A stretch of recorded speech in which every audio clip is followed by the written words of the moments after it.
Hello students. अभी हम लोग जैक बोर्ड क्लास 11 इकोनॉमिक्स में मोस्ट वेरी इम्पोर्टेंट एमसीक्यू यानी ऑब्जेक्टिव क्वेश्चन आंसर को पढ़ेंगे, जो आपके class 11 JAC board economics term 1 exam के लिए वरदान साबित होगी। देखिए क्वेश्चन नंबर 1 से, भारत में रेलवे का प्रारंभ कब हुआ था? 1853 में। याद रखिएगा, भारत में रेलवे का प्रारंभ 1853 में हुआ था। आगे देखिए क्वेश्चन नंबर 2, किस अर्थव्यवस्था का मुख्य उद्देश्य लाभ कमाना होता है? पूंजीवादी यानी बाजार अर्थव्यवस्था का। याद रखिएगा, पूंजीवादी यानी बाजार अर्थव्यवस्था का मुख्य उद्देश्य लाभ कमाना होता है। आगे देखिए क्वेश्चन नंबर 3, इनमें से कौन विकसित अर्थव्यवस्था का उदाहरण नहीं है? भारत यानी इंडिया भारत एक विकासशील अर्थव्यवस्था वाला देश है। बाकी सब संयुक्त राज्य अमेरिका, रूस, चीन, ये तीनों देश विकसित अर्थव्यवस्था वाला देश है, लेकिन इंडिया भारत विकासशील अर्थव्यवस्था वाला देश है, जो विकसित अर्थव्यवस्था वाला देश नहीं है। आगे देखिए क्वेश्चन नंबर 4, भारत कितने वर्षों तक ब्रिटिश शासन के अधीन था? 200 वर्षों तक। याद रखिएगा, भारत 200 वर्षों तक ब्रिटिश शासन के अधीन था, अंडर में था। आगे देखिए क्वेश्चन नंबर 5, औपनिवेशिक काल में भारतीय अर्थव्यवस्था के क्षेत्रक थे? कृषि क्षेत्रक, औद्योगिक क्षेत्रक, विदेशी व्यापार, इनमें सभी। 5 का सही उत्तर इनमें सभी होगा। औपनिवेशिक काल में भारतीय अर्थव्यवस्था के क्षेत्रक इनमें सभी थे। आगे देखिए क्वेश्चन नंबर 6, क्वेश्चन नंबर 6 को देखिए, भारत में सिंचाई का मुख्य स्रोत क्या है? मानसून। भारत में मानसून जून के महीने में आता है, जो भारत में सिंचाई का मुख्य स्रोत है, प्रमुख स्रोत है मानसून की वर्षा।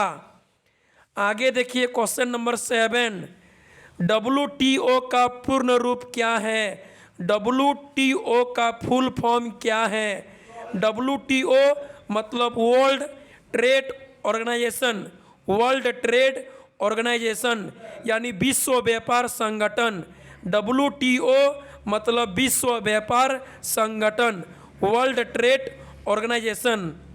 आगे देखिए क्वेश्चन नंबर 8, एकाधिकार समाप्त करने के लिए कौन सा अधिनियम लागू किया गया है?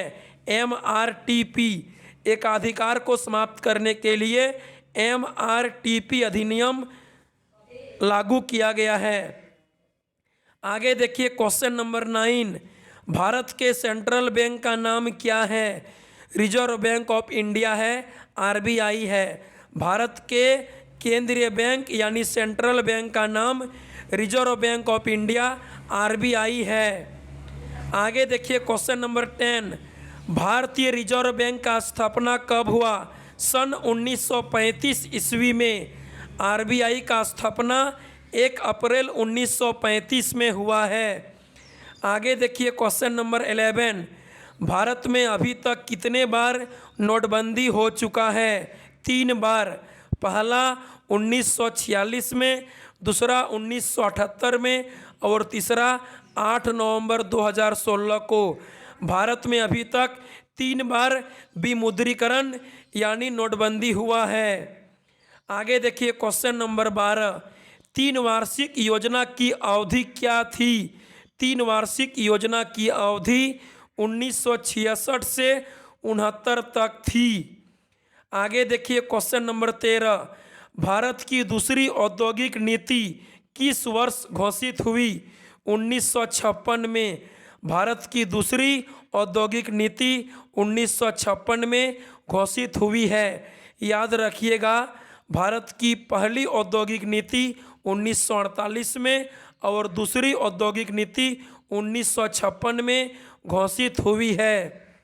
आगे देखिए क्वेश्चन नंबर 14 राष्ट्रीय विकास परिषद का गठन कब हुआ?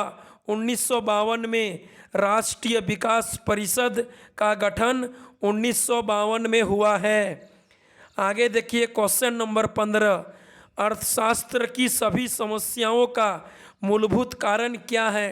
दुर्लभता। अर्थशास्त्र का, अर्थव्यवस्था का सभी समस्याओं का मूलभूत कारण संसाधनों की कमी है, संसाधनों का दुर्लभता है। आगे देखिए क्वेश्चन नंबर 16 भारत में कोरोना के लिए पहला जनता कर्फ्यू कब लगा? 22 मार्च 2020 को भारत में पहला जनता कर्फ्यू कोरोना के लिए 22 मार्च 2020 को लगा था।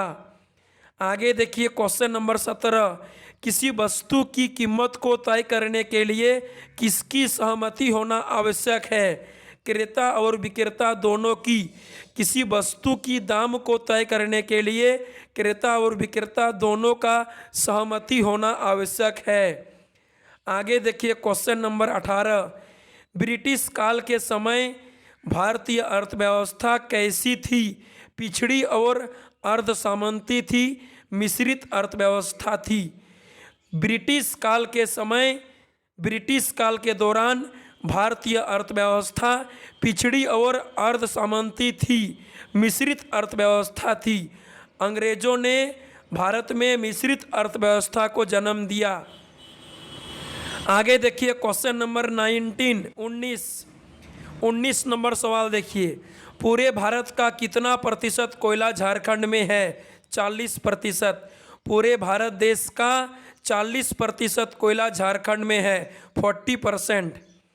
आगे देखिए अंतिम प्रश्न 20 एलपीजी नीति में जी का अर्थ क्या है? एलपीजी नीति में जी का अर्थ है ग्लोबलाइजेशन। ग्लोबलाइजेशन यानी वैश्वीकरण, ग्लोबलाइजेशन वैश्वीकरण। एलपीजी में जी का अर्थ है ग्लोबलाइजेशन वैश्वीकरण। फिर मिलेंगे अगले वीडियो में, तब तक के लिए बाय बाय, थैंक यू।